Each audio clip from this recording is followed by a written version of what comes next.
On this week's Surprise Monday show, we're talking about that two-hand touch all-star game the NFL played in Las Vegas, and it's a birthday for our favorite quarterback in the whole wide world, Mr. Matthew Stafford.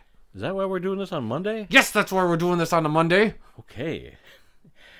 In honor of Black History Month, this week's history lesson is a profile of pioneering black quarterback Marlin Briscoe, who played for the Denver Broncos.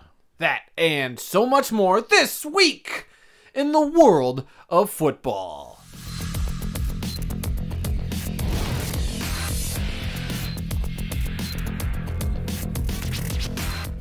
Hello again, everyone, and welcome to another edition of This Week in the World of Football.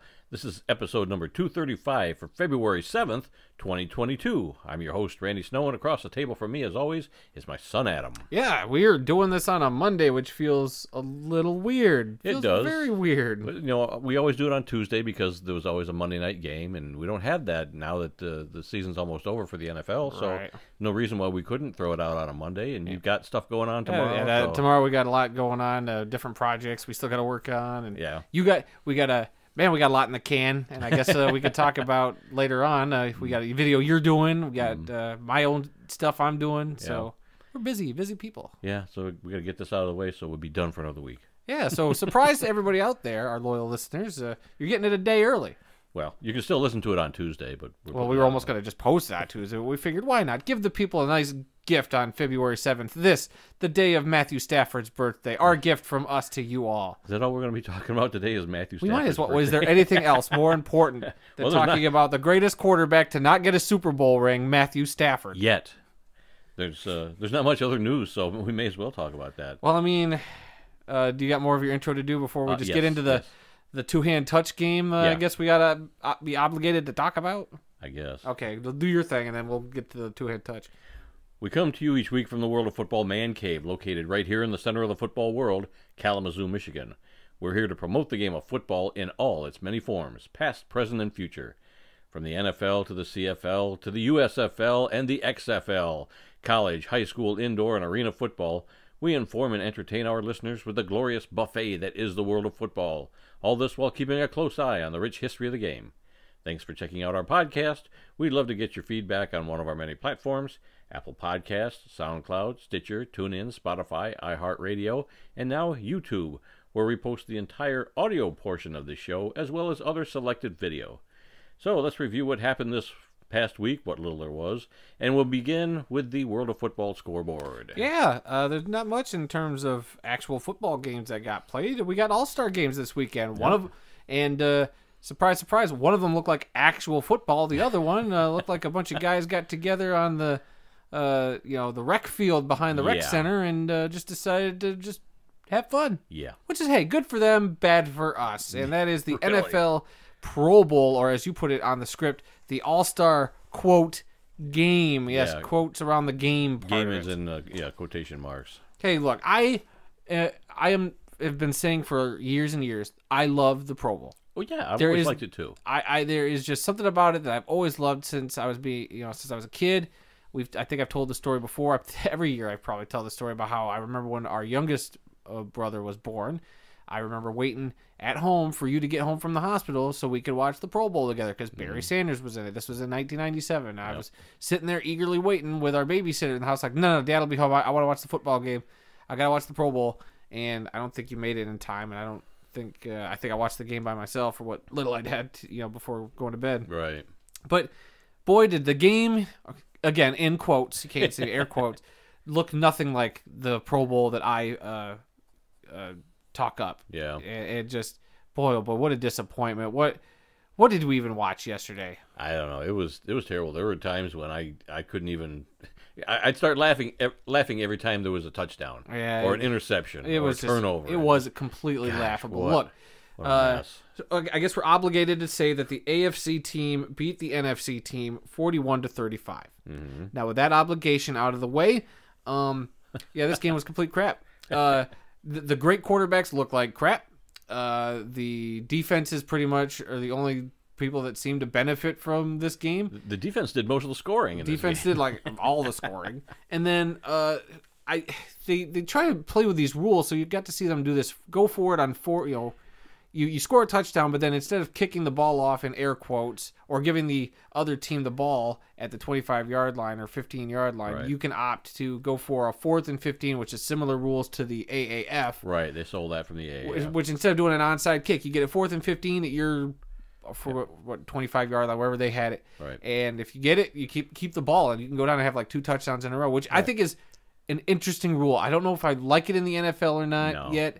But it'd be the same as doing an onside kick. But if they were trying to convince fans like this is something we want in the game, which I know you don't. No, it was terrible. I could hypothetically see it because the onside kick is so hard to get anyway. Like hey, we got lucky as Lions fans. We got to see them convert the most onside kicks successfully this year. Well, it can be done, but it takes practice. It's really tough now with the new safety things that players can't get a running head start or whatever, so it's a lot harder. Right. So I think with this though, I think this could be an option, but the way they played it though, I don't see how you could sell that to fans the way they did it. Like it had to be taken in a more serious context. I think you would have to see it in like a preseason game or something, not this whatever you want to call what happened yesterday. Fiasco. Hey, look, I'm glad that the players had fun. It looked like they were all having fun. Right. It was cool at one point seeing Stephon Diggs and his brother, who were both on the separate teams, but Stephon plays wide receiver, so at one point he played cornerback, while his brother, who's typically a cornerback, Trayvon Diggs, I believe is his name, for the Cowboys, had a great rookie season. He went and played wide receiver against his brother. It's like cool stuff. Like that's what the Pro Bowl should be. It should be fun. Yeah. But the two-hand touch, the terrible just heaving the ball up and being intercepted was just. Right. Every other play was an interception. Yeah, it was just hard to watch. I think I stomached, a quarter and a half, and I went to the movies after. I was like, I'm done with this. I'm going to go to the movies. I stuck it out just to get the final score. Well, you could have gotten the final score before we turned on our microphones. But that's right. I can look that up on my phone now, can't I? But my favorite, this is, I don't know, did you see this at all? They interviewed one of the punters. Yes. Did you see this? I saw it live. This when was great. This is probably the best thing to come out of the Pro Bowl. The punter, they were talking to him, was like, did you know going into this that you weren't going to punt the ball? I was like, yeah, they pretty much said we weren't going to get to do nothing. He's like, I love my stat line right now, which is no punts, 2 holds, and I've had 2 hot dogs at halftime. Like that. That was good. That's got to be the greatest. That was the highlight of the game. It was so good. I was like, oh, this game might have been worth it just for that quote alone. But yeah, like you have all these Pro Bowl punters who can't go out there and showcase the fact that they're the all-star, that they were one of the best punters, in the league that year. Sure. And they had nothing to show for it. So they definitely need to tweak the Pro Bowl. I've been kind of on the other side where it's like they don't need to do much. Like the Pro Bowl is still great. Nah, I don't know what that was. I don't know what they need to do to change things. I'm almost borderline just like, let's get rid of it. I don't know what you need to do. I'd love to see these guys still get their Pro Bowl uniforms and do something. Well, I remember back when they used to have an AFC and NFC helmet that they wore before they let everybody wear their helmet. Which I love. That was a good change. I think I've told this story before too, but like in Madden back in the day, there used to be, they didn't do that because the graphics and all the memory required that you couldn't have the individual team helmets with the Pro Bowl team. So like when I was playing as Barry Sanders on the Pro Bowl team, it's just an NFC helmet. Right. And you would just see his little name underneath him as he runs around. But eventually when the graphics and the computing power got good enough for each of the teams or each player to have their own team helmet, oh my God, was that not just the coolest thing I'd ever seen in my entire life in little 8-bit pixel form or whatever on the screen. It wasn't 8-bit at that point, but it was still cool. And that's what I love about the Pro Bowl. I love seeing all these guys. You got a Patrick Mahomes out on the field. You got Russell Wilson out there throwing to Mike Evans from Tampa Bay, or you got a defensive back from Cleveland. I forget his name, but he actually looked like he was taking the game the most serious out of everybody. In like just slinging the ball around to the guys that they would never really get to sling the ball around to unless there's a big massive trade. So I just think it should be that fun, but I miss seeing the Sean Taylor-esque just dude went and blew up a punter or whatever, 2007 or whatever it was. I missed that.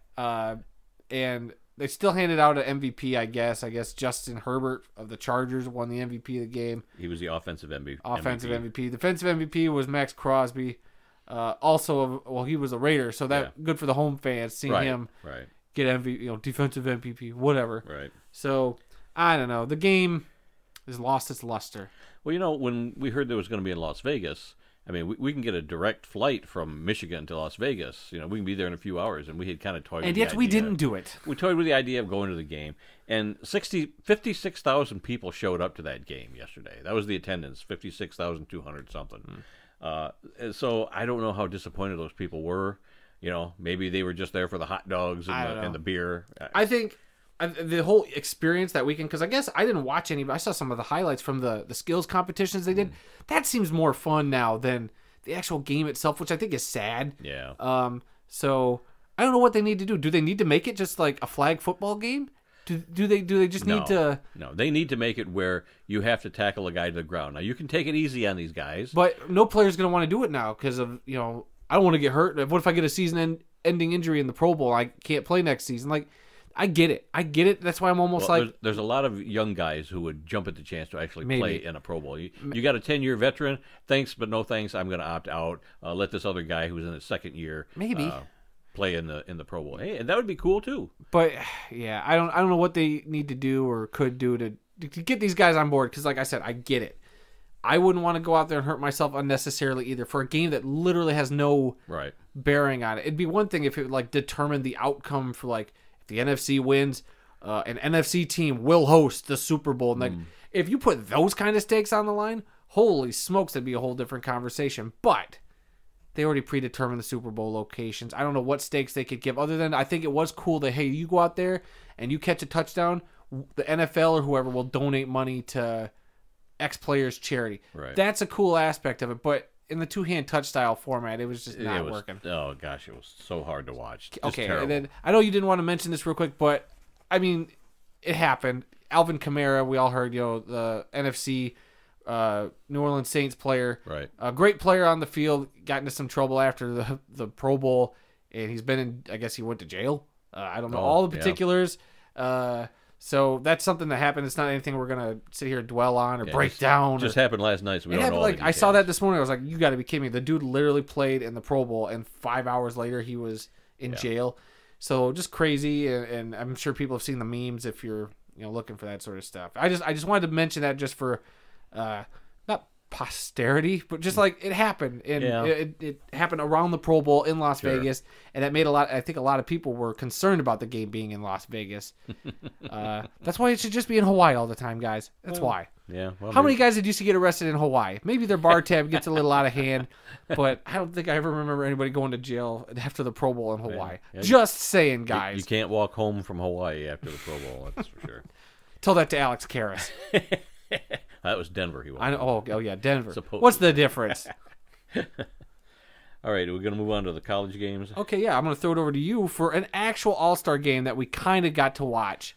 I didn't watch a whole lot of these games. There were actually 2 games over the weekend, but they were actually playing football. Oh, of course. These guys were playing for something. They're playing their hearts out because they want to make it to an NFL team. And once they get there, now it's two-hand touch in the Pro Bowl if you're that good. So what a mess. But anyway, it was the 97th East-West Shrine Game, which ironically was played the day before in Las Vegas at Allegiant Stadium. So they had to turn that stadium around in 24 hours for the Pro Bowl. The West team beat the East team 25-24, which ironically is the exact same score as last week's NFL Player Association Collegiate Bowl, which was played between the National and American teams at the Rose Bowl. So 2 All-Star games, same score, 25-24. Let's see. And then there was also the Senior Bowl in Mobile, Alabama, which featured the Detroit Lions coaching staff on must be the American team, because they were the losers of that game. The national team beat the American team 20-10. And don't forget the national team coached by the Jets staff. Jet staff. So like I said, I didn't watch a whole lot of either of those. We were actually out to dinner during this game, so I was kind of watching it, and I couldn't understand anybody at the table anyway because I was seated beneath. You were right in front of Bose speaker. It was right over your brother-in-law's head was the TV, but you had so I could barely even hear him. He sat across from me, so it's like I was just watching the TV and looking for glimpses of Lions coaching staff guys, and I didn't see anybody during my time watching it. But hey, at least these guys looked like they were trying. Yeah. And I'm excited because I think they had a stat that said 41% of the players drafted in the NFL draft last year played in the Senior Bowl, so a lot of these guys should see, their names mentioned in the draft. So, well, that's what you get when you've got a couple of coaching staffs that actually are looking at these guys, and plus, I'm sure a lot of scouts and everybody. I'm sure there's a lot of all the other NFL teams are there to see these guys. This is where they find the diamonds in the rough. Like this is where Cooper Kupp got discovered. He's like one of those big names that he played in this game that, got discovered by the Rams several years ago, and I'm sure there's other guys. Well, I hope this helps Dan Campbell and his staff, evaluate some of these kids and maybe find that, like you said, diamond in the rough in the 3rd, 4th, 5th, 6th round. And like I said, the other cool aspect of this was how they structured the coaching this time, because Dan Campbell didn't do any of the coaching. Right. He got to stand out to the side and let his assistants do the coaching of the game, which is cool to give a lot of these assistant coaches or position coaches a chance to kind of run things and see what it's like to be the head coach. Get run that everything. experience. Because when you go into those job interviews and they say, well, what job experience do you have there, sir? And who's our running back coach, our assistant head coach? I forget. I saw him interviewed. I can't remember. Is it Deuce Staley?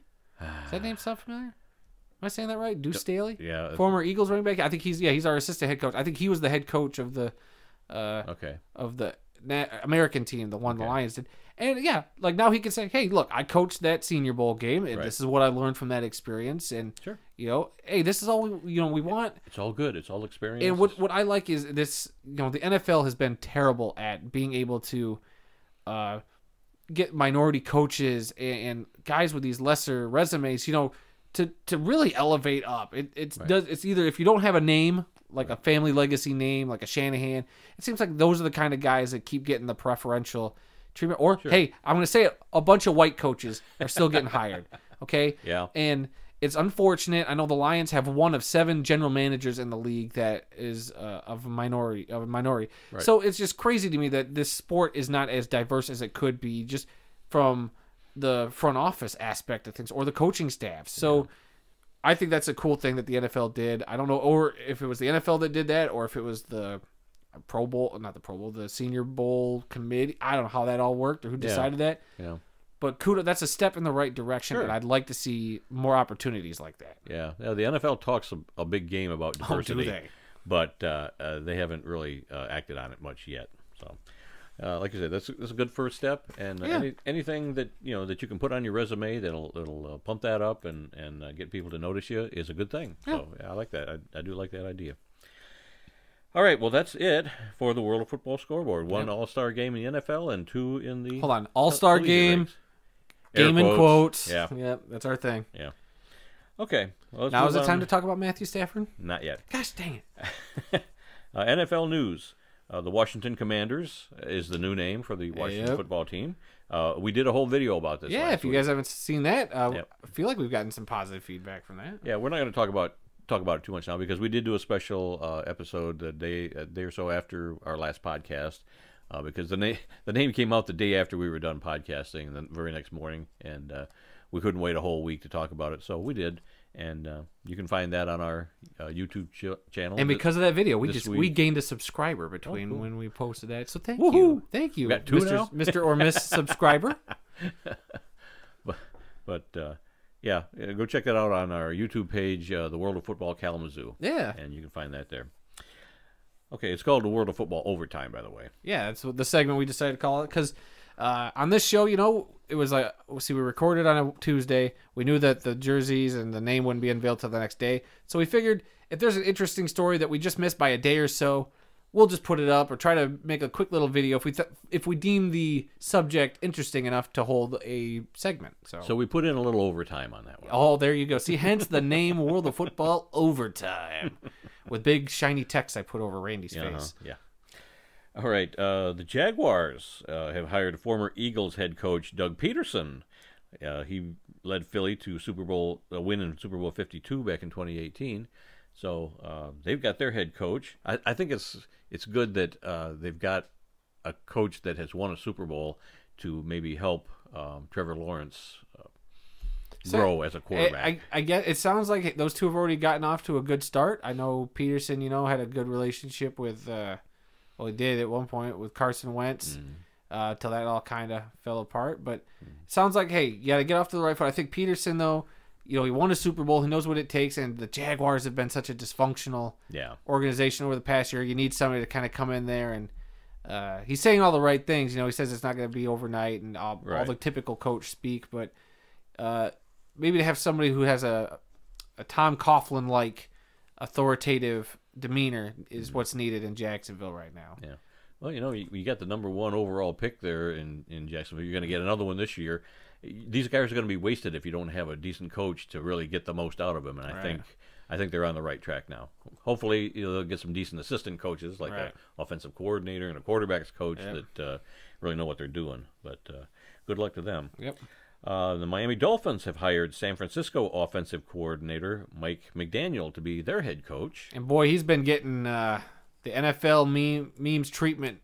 If you've seen any of those videos, I don't think I have. Oh my God, I didn't know much about this guy, young guy. But he's got some very memorable press conference. The way his demeanor is when he comes up to the press conference podium is pretty funny.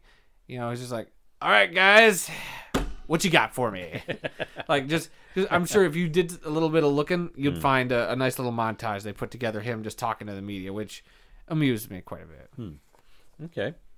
Let's see. The Texans, this is not official. Not official, but this has been the rumor going around all day today. The Texans supposedly are hiring Lovie Smith to be their next head coach. That'll be the first African-American head coach out of the 9 openings this year to be hired, with only 1 to go. But I guess, Lovie Smith, he was with Chicago for several years. And what was the other NFL team he went to? Lovie Smith? Yes. He was with the Buccaneers yes, a couple of years. Wasn't he a defensive coordinator? I think he was their head coach, too. Maybe he was. It's been so long. And then he went back to college and was at the University of Illinois. Yep. That's the last I thought he was. I thought he was still there. I guess last year he was the offensive coordinator for the Texans? Offensive defensive coordinator, I'm not sure. Yeah. So he was with them, like assistant head coach, or he was on the staff. So this is like a hire from within down in Houston. So good for him. I mean, if that turns out to be true, and when it's official, I'm sure we'll talk about it in official capacity. Yeah. And another one that's not quite official yet, but they've said this is what's going to happen. The Vikings are hiring Rams offensive coordinator Kevin Mcdonald, and that McConnell. It's a C. What did I say? You said McDonald. Oh, but there's a C. It's McConnell. Okay. But that can't officially happen until after the Super Bowl, right? Because he can't sign because he's still with the Rams, and they've got one more game to go. So maybe next week we can talk about the official signing of those 2 coaches there in Minnesota and Houston and Texas. Yeah, Houston and Minnesota. There you go. Words are hard, Randy. So that only leaves the New Orleans Saints head coaching job as the only vacancy left. Yep. Have there been rumors about that? It seemed like I heard somebody's name, but I can't remember. I know the Lions defensive coordinator. That's right. Aaron Glenn has been kind of talked about a little bit. I think there were a couple other names. Because he was obviously a defensive backs coach with New Orleans, and he came to Detroit. Did I think a very good job as the Lions defensive coordinator, despite our record. Everybody, yes, he did actually. I think put together a great defense for what little Detroit had. So we'll see if they scoop him up in New Orleans, or if they're going to go with somebody else. Yeah. Okay. And in college news, Jim Harbaugh, I guess, interviewed for the Vikings job, and they didn't offer it to him, so he came back, and I guess he's going to stay at Michigan now. Yeah, he came back to Michigan saying, "Well, this is the one-time thing." Then apparently this whole thing made their offensive coordinator mad because their offensive coordinator, Josh Gaddis, just jumped ship over to University of Miami.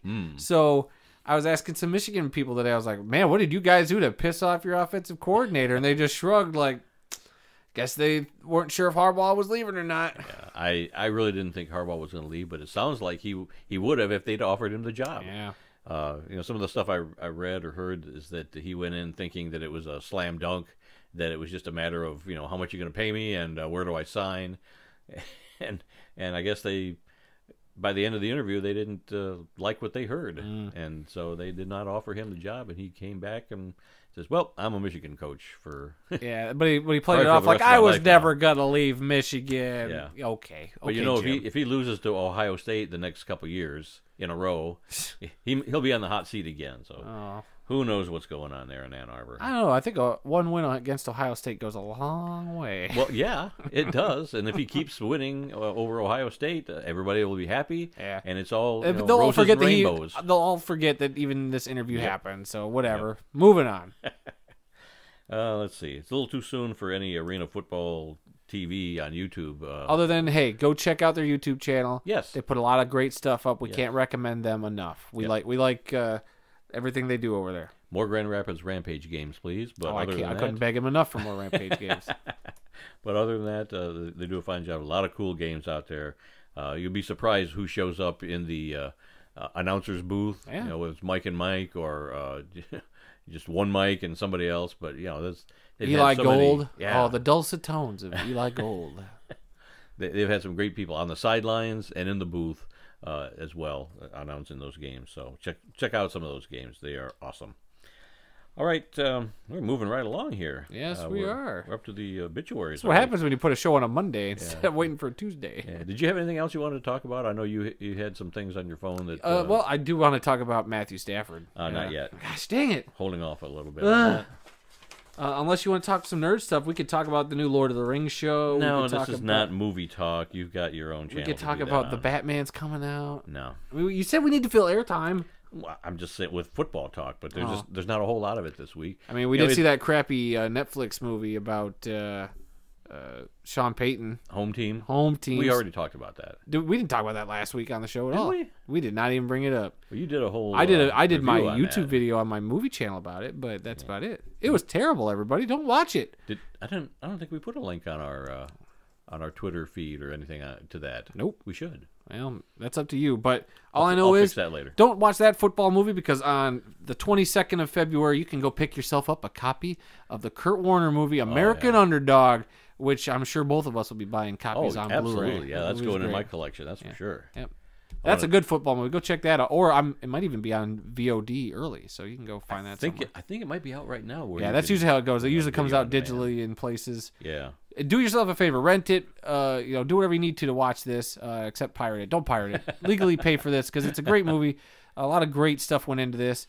And I hope they've got all the special features that we've seen. The things that they did in the theater after. I'm sure there's that and more. I bet you that you'd even probably see some Iowa Barnstormers, like actual in-game clips on there somewhere. That would be cool. I would put money on that. Yeah, I hope they do a lot of additional. I'm sure there's details. I'm sure you can find an article detailing what would be on the special features for that. All right, enough padding this show. What's next? All right, we are up to the obituaries. We have 2 this week. This is where we take a moment and honor those who've made the world of football a better place. Great names, by the way, for these 2 guys. Our first one is Billy Waddy, a wide receiver in the NFL for 7 seasons. He's passed away at the age of 67. Waddy played college football at Colorado and was selected in the second round of the 1977 NFL Draft by the Los Angeles Rams. He played for the Rams from 1977 to 1982, and he finished his playing career with the Minnesota Vikings in 1984. Our second and final obituary today is that of Dan Dworsky, a linebacker in the All-American Football Conference for 1 season, has passed away at the age of 94. Dworsky played his college football at Michigan and won back-to-back national championships in 1946 and 1947. I wrote 1948. Our script writer is falling asleep at the wheel, per usual. He was selected in the second round of the 1949 NFL Draft by the Green Bay Packers. However, he chose to sign with the Los Angeles Dons of the rival AAFC, where he played 1 season in 1949. All right. Let's talk birthdays. Whose birthday could it be? We were going to do this show tomorrow, and I had 2 other birthdays coming out tomorrow, and then I realized that whose birthdays are tomorrow? Today is Matthew Stafford's birthday. Yes, but tomorrow you would have had John Fox, yes, I had John Fox, Super Bowl winning coach, and I had another one. Terry McDaniel, Reggie McKenzie, and Julio Jones. Julio Jones was the other one I selected. Ooh, sorry, you guys. We're going to talk about Matthew Stafford. Yeah. Go get a celebration cake tomorrow for your birthday. But today we are celebrating quarterback Matthew Stafford, who turns 34 years old today, just before his first Super Bowl. You remember he played his college football at Georgia and was the #1 overall pick in 2009 by the Lions. And how did they get that #1 pick? Oh, well, they went 0-16 this season before, Yes. I do believe. I remember sitting through all 16 of those Yes. dumpster fire games. Yep, they sure did. And he played for the Lions for 12 seasons from 2009 till 2020, and then he got traded to the Los Angeles Rams in 2021. And where is he now?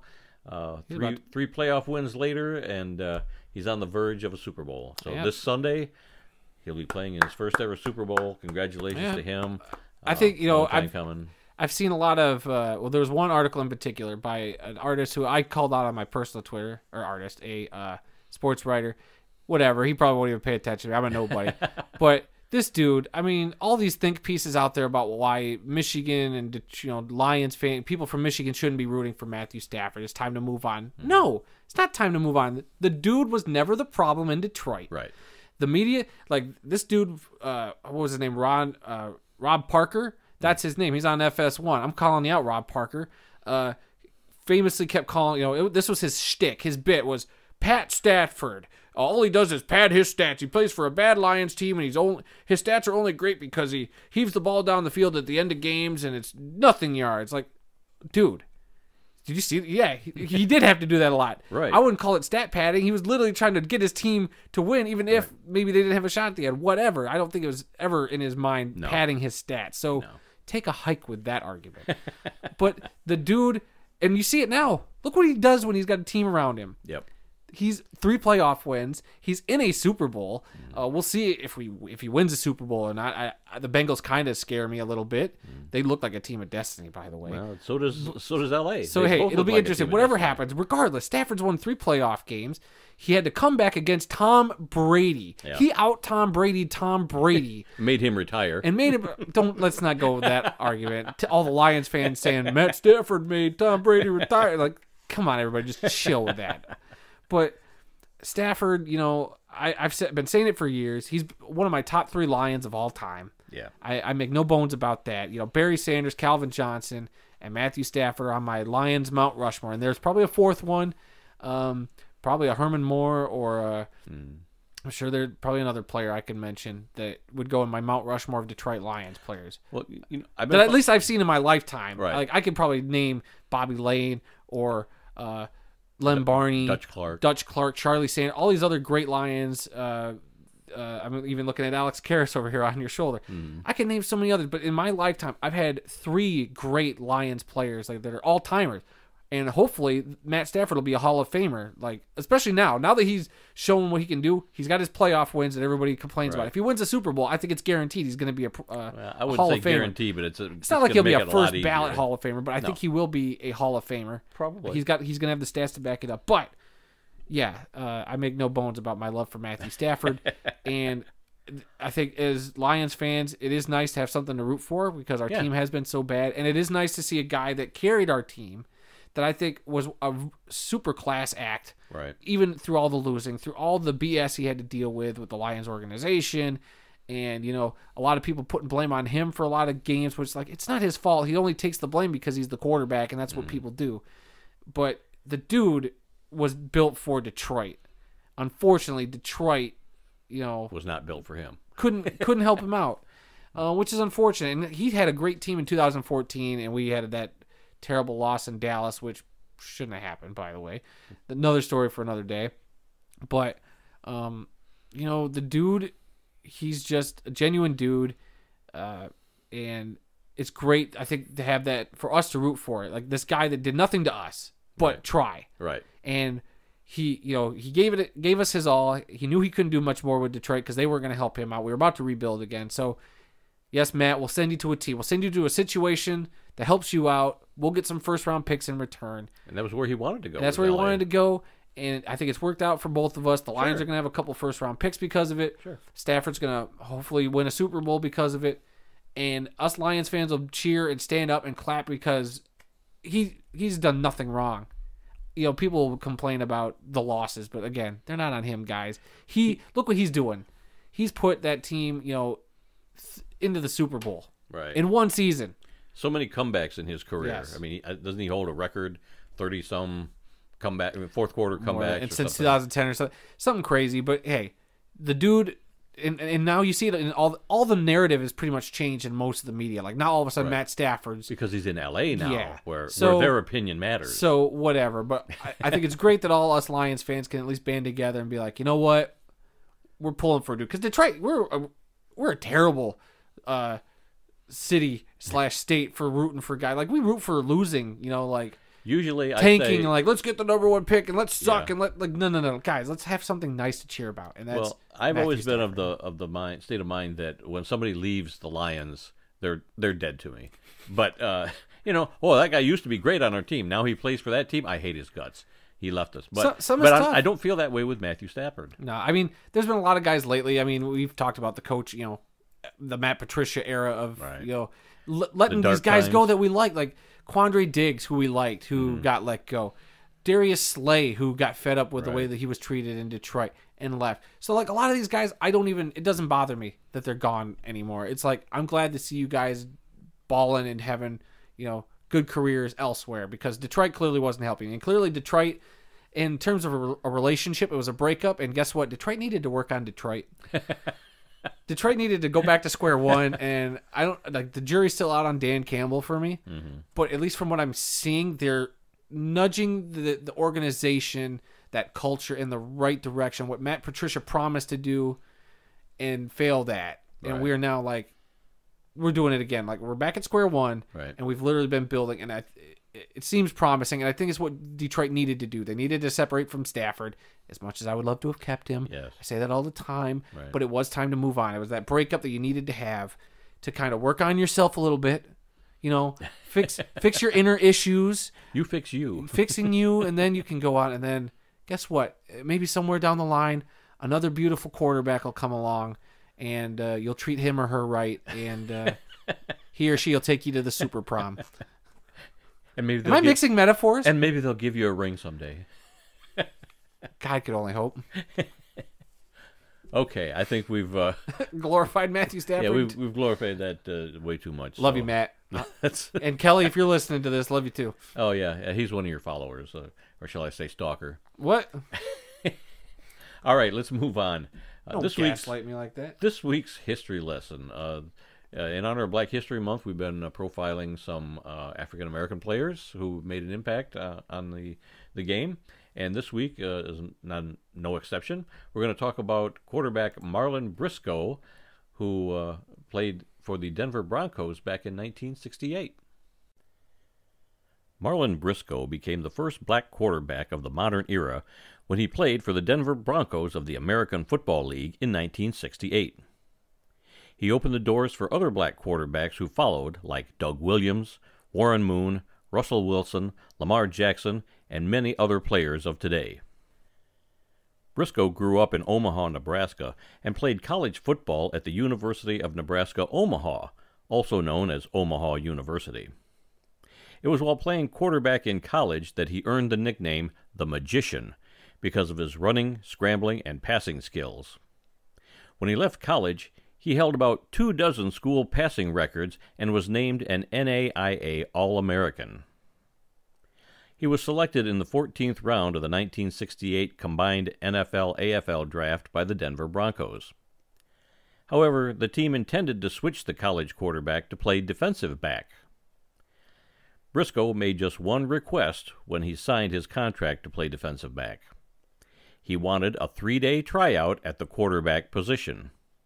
The Broncos agreed. He performed well in his tryout, but he could tell that the coaching staff, led by head coach Lou Saban, had already made up their minds that he was going to play defensive back. During the preseason, the Broncos' starting quarterback, Steve Tenzie, fractured his collarbone. The backup quarterbacks on the team were less than impressive during the first 2 weeks of the season, and the Broncos were desperate to get a win after an 0-2 start. During the week leading up to Game 3 of the season, Briscoe went to the locker room and found a new jersey waiting for him. It was number 15, and Coach Saban told Briscoe that he was switching him to quarterback. On September 29th, the Broncos were hosting the Boston Patriots. Backup quarterback Jim LeClaire started the game, but after he threw an interception in the fourth quarter, he was benched in favor of Briscoe. Denver trailed Boston 17-10 at the time. Briscoe had less than a week to prepare as a quarterback and only knew about 6 plays. He was able to move the ball by running, and he even scored a rushing touchdown. The clock ran out on Briscoe on the final drive as Denver lost the game 20-17. He completed 2 of 6 passes for 43 yards and also ran 5 times for 51 yards, including a 12-yard touchdown run. Even though they lost the game, the home crowd gave Briscoe a post-game standing ovation. He made his first start the following week on October 6th at home against the Cincinnati Bengals, but struggled in the first half. Denver trailed 7-0 at halftime, and Briscoe was replaced by Steve Tenzie in the second half. Tenzie led the team to a 10-7 win, their first of the season. Briscoe started a total of 5 games in 1968 for the Broncos, including the last 4 games of the season after Tenzie re-injured his collarbone. Briscoe posted a 2-3 record as a starter for the Broncos, and Denver finished the season with a disappointing 5-9 record. He finished his rookie season with 1,589 yards passing, 14 touchdown passes, 13 interceptions, 308 rushing yards, and 3 rushing touchdowns. He was the runner-up for the 1968 AFL Rookie of the Year. Briscoe held the Broncos' single-game rookie records of 335 yards passing and 4 touchdown passes until John Elway arrived in Denver in 1983. After 1 season in Denver, Briscoe was released by the Broncos and became a free agent. He signed with the Buffalo Bills and played wide receiver for the team from 1969 to 1971. He was then traded to the Miami Dolphins, where he played from 1972 to 1974 and won 2 Super Bowl titles. He was with the Detroit Lions and the San Diego Chargers in 1975, and he finished his playing career with the New England Patriots in 1976. Marlin Briscoe showed what a black quarterback was capable of doing when he played with the Denver Broncos in 1968. But the man known as the Magician would end up playing wide receiver for the rest of his career while earning a pair of Super Bowl rings. His career may not have turned out the way he had planned, but in the end, it was a career worthy of a standing ovation. And the one thing I forgot to include in that is the fact that how could you? He was inducted into the College Football Hall of Fame in 2016. Oh, okay. So hey, yeah, Marlon Briscoe. What a career for that story. guy. Yep. What a story. Always good stuff you're doing over there, and especially Black History Month. I know you really pride yourself on this. What, a 5-minute history lesson? Yeah, Goodness gracious. Almost 5 minutes today. It's one of the longer ones I've ever done, but yeah, I enjoyed researching it, reading about it, and writing something up. And I've got 2 more to go this month, and I'm not going to spoil it by telling you what they are, but keep I've me got 2 in more suspense. good ones to go before Black History Month is over with. All right, let's go on to our upcoming events calendar. Something's going on this Sunday. Oh yeah, Super Bowl 56 is this Sunday. Oh my God, you almost gave me a heart attack. I was like, how does he not know? In Los Angeles, the Bengals versus the Rams, featuring Matthew Stafford as quarterback. Yep, and Joey Burrow. Good. Hey, can I just say both number 9? So number 9 is going to win the Super Bowl. Mm-hmm. I mean, the Bengals are a great story.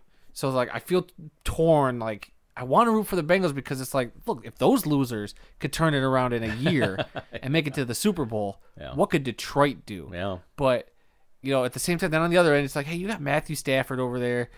You got a Cooper Kupp who I like, and you got Aaron Donald, who's like the best player in the NFL. If some of these guys could get their first Super Bowl ring, how cool that would be. Sean McVay is an innovative young coach, and, the Rams got a lot there to like.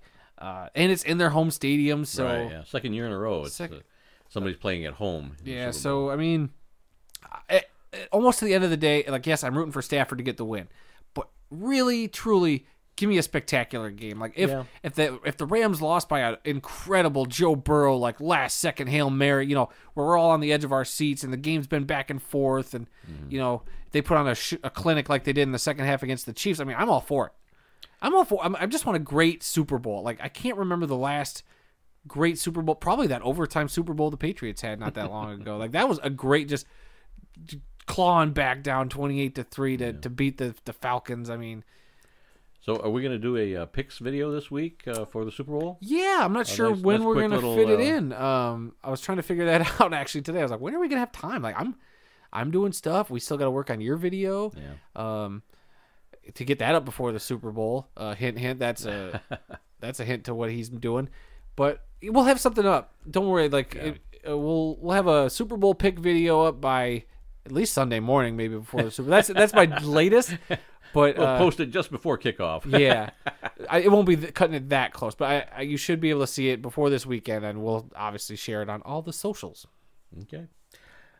More upcoming events. February 22nd and 23rd, the USFL Player Selection Meeting. March 1st through the 7th, the NFL Scouting Combine in Indianapolis. March 21st, the USFL Training Camps open. Saturday, April 16th, the USFL regular season begins in Birmingham. That's going to be the Birmingham Stallions versus the New Jersey Generals. And Thursday, April 28th, the NFL Draft kicks off from the 28th to the 30th. Yep. So it just never ends. It never ends. All right. Anything else before we end this? No breaking news. Just more stories about how Lovie Smith sounds like he's the guy in Houston. Nothing, again, official yet, I don't think. But, hey, nice slow Monday news day. Yeah, that's why we normally record on Tuesday, because Mondays are pretty slow. Everything happens on Tuesdays. Yeah, but I think we had a solid. I think this is a fun show, getting to talk about Matthew Stafford. And you thought this was a half-hour show, and guess what? We pulled it out to about 45 minutes. This could be a new drinking game. You don't even drink. Take a drink of Mountain Dew every time we mention Matthew Stafford during this podcast. Go back and listen to it again and come up with a count of how many times we mentioned Matthew Stafford. See, if we were technologically inclined, I'd say let's live stream during the Super Bowl, but I don't know if people could take. You would look like a closet Rams fan the way you've been cheering at all those Rams playoff games. Yeah. But hey, all I know is it should be a great game. It should be. I'm excited. Normally, well, not normally, but for many years, the Super Bowl was a huge disappointment. It wasn't a very good game. One team. Look at the last time the Rams were in the Super Bowl. Huge disappointment. That was a boring Super Bowl. I'm sorry. You mean the St. Louis Rams? When there was the L.A. Rams against the New England Patriots. Oh. With our quarterback, Jared Goff. Oh, okay. Quarterback in the Rams. I thought you were going back to the Kurt Warner Super No, Bowl. that wasn't boring at all. Are you kidding me? Come on. Which was featured in the movie that's coming out. American also, Underdog. Take a drink of Mountain Dew every time Randy mentions American Underdog. See, I can play this game too. Well, that's all the time we've got for this week. If you learned something during this podcast about the incredible amount of diversity that exists in the world of football, then we've done our job. Visit our website at theworldoffootball.com for news, links, upcoming events, videos, and more. Our email address is info@theworldoffootball.com. You can like The World of Football on Facebook at TWOF Kalamazoo, where we post a lot of unique stories, pictures, and highlights from all over the world of football. You can also follow our Twitter, which is at TWOF Kalamazoo, where we also post a lot of great content over there. New episodes of this podcast are posted every single Tuesday, except for today when it's on a Monday, and are available on SoundCloud, Apple Podcasts, Stitcher, TuneIn, Spotify, iHeartRadio, and YouTube. Our YouTube channel is The World of Football Kalamazoo, so please subscribe, rate, review, give us a like, and leave a comment on the YouTube channel. Let us know what you think, and please come be a part of the football conversation as my phone buzzes from a breaking news thing from ESPN. The NFL has issued significant call to action in response to the disproportionately high injury rates on special teams. So, I'm sure. I thought they were going to say on injuries during the Pro Bowl. Oh yeah, bruised egos and and butt kicking. Yeah. All right.